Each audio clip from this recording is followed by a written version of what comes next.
This is how to crochet a sunflower square part 2.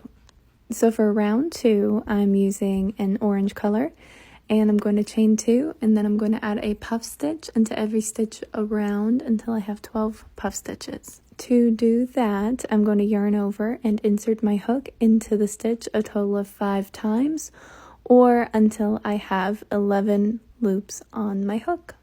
So this is the second time. And then this is 3, and then 4, and 5. Now my tip for getting the yarn through all the loops at once is to pinch the base with your middle finger and thumb and then push the hook up. And that gives you that tension you need on your loops for the hook to glide through smoothly while minimizing the wiggle and just ensuring it doesn't get caught.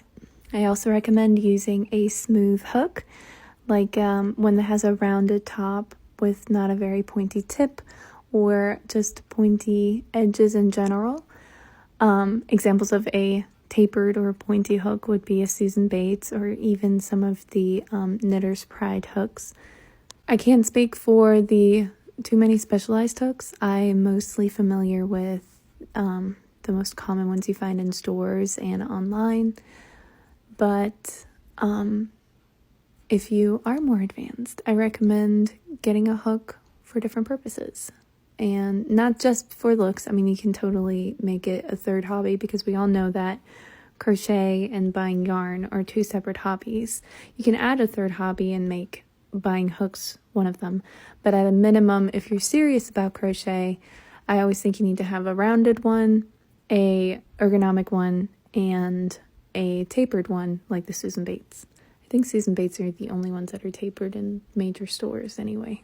And then if you still want to keep going, I mean, there's Tunisian hooks, there's bamboo hooks, there's or just wooden hooks in general, and then you have crow hooks, and then you have the ones with the fancy grip. The possibilities nowadays are endless when it comes to crochet hooks. My personal favorite are the Clover Armor hooks. That's the one I'm using in this video. I bought a whole set about 4 or 5 years ago, and they're still undefeated. Before that, my favorite was the Susan Bates because the tapered tip really helps keep the yarn in place.